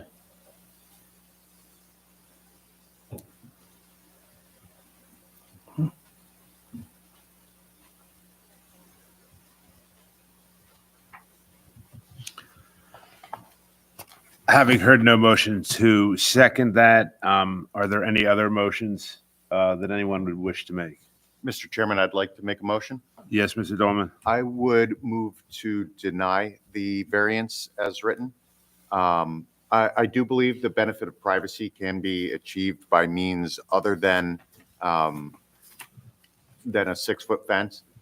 We've consistently held that. I totally empathize with wanting privacy in a corner lot. I live in a weird shaped corner lot. My wife really wants a hot tub. Just can't do it because of this exact reason. I find, and we have always found as a board that that this is an undesirable, that a 6-foot fence in the front yard is an undesirable change in the neighborhood. And it comes to a matter of fairness in that if we did not hold that to be undesirable for you, but we did for everyone that came before you, how is that fair to them? We do find that this is a substantial, or I do find that this is a substantial request. And in my memory, the board has always done that. I don't see any reason to think that this has an adverse environmental impact. This is self-created in that you want to build something and create it yourself. So for those reasons, I would move to deny the application as written. A motion's been made. Is there a second to that motion? Mr. Chairman, I will second that for all the reasons stated by Mr. Dolman. In addition, when taking a photo from the back, what would be the neighbor's front yard, that neighbor would only be entitled to a 4-foot fence there, which would leave kind of an eyesore if we went from a 4-foot to a 6-foot fence, which is the whole purpose of why the corner lots have these rules in place. So for that reason, that's why I second it. A motion's been made and seconded. Any discussion on the motion? Ms. Shiketti, will you call the roll, please? Mr. Gentile, Voting no? Mr. Dolman, Yes, for the reasons stated. Ms. Pacheco, Yes, and I will concur with my colleagues about this being a substantial request and that I believe there are other ways to achieve this. But it will not have, it was not going to have adverse physical or environmental effects. But on the balance, I vote no, or I vote yes on the denial. Sorry. Mr. Daly, Do I get to ask any questions at any point? Sir, we're taking the vote now, so I understand. we're past that. No, sir, you're going to have to wait, and then you could, we'll answer any questions at the end, but the vote's being taken now. My Sir, apologies. I appreciate, You say my apologies. okay. Sorry. Mr. Daly, Yes, for the reasons stated. Mr. Stein, Yes, for the reasons stated. Mr. Antonikowski, Yes, for the reasons stated. Chairperson Hoke. Yes, I'll just say, I applaud the applicant for the thoroughness of the application. I appreciate why the applicant is looking, and, I appreciate the privacy request. And I just say this to all the applicants that come before us with respect to 6-foot fences. You don't have the benefit of seeing other applicants come before us with 6-foot fences. Every week we have these same applications. So the board is mindful of, especially with respect to 6-foot variance applications, every project is unique. Every piece of land is unique. So we give it the time and attention that requires based upon the uniqueness. Every parcel could be, and you could be the one exception to the rule. But from your perspective, I appreciate that you look at this application as something that's reasonable. And it's like, what's the big deal? Why are they being difficult? And we're looking at it from the perspective of, we see these every single week, okay? And we want to have uniformity with respect to the application of the rules within the town. All right. So that's my perspective. And so for the reasons that have been stated by everybody on the board, I am going to also vote yes on the motion to deny the variance. So that variance has unfortunately been denied by a vote of 6-1. But sir, if you had a question, I'd be happy to answer it now that we're completed. Sorry, I just didn't want to be like, done, go out. And I'm sorry, I didn't mean to interrupt the vote. Oh, no. I thought you had a question. Originally, I thought you wanted to argue your case more. That's why I was telling you, let us get on with our I business. just didn't want to be booted out because it's the end of the night. We would never boot you out, sir. This is your hall as much as it is our hall here. So I just have a question, and I'm pretty sure I can also talk to you guys. When I'm being told another ways to do this, is there any pointers? Like, because I don't want to have to come back here because I was told find other ways. I heard one from you, especially I thank you. I will look that up because I never seen that. But I wanted to get pointers as to like, there's other ways to have that privacy. And like, okay, tell me what that is. And I didn't get to ask when I was being told that. And I'm not arguing against. It's a no. I just need the pointers. So, well, what I would suggest to you is there is somebody in this room who is not myself for sure, who would be in a position to potentially give you some suggestions and answer your questions in terms of what would be in compliance with the code and what might work. And that person would probably be Laura over there. Okay. So you can call, she's in the office every day, 9 to 5. 9 to 5. And I'm sure she would be willing to help you and answer your question. I could give you an answer. And then Laura would tell me that, why did you tell them that that's also not in compliance with the code? Don't do that. Don't do that. I'm not going to say anything. Okay. But there are people here that would be happy to help you. Okay. No, that's fine. I appreciate your time. All right. So hopefully we get a project that works for everybody here. Okay. Hopefully. Okay. All right. Thank you, everybody. Take care. Have a good one. Yeah, there's got to be a motion to adjourn. Motion to adjourn. Motion to adjourn. Second. Aye. Aye. By proclamation. Acclamation. What's that? It's kind of Oh, geez, what are you going to do here?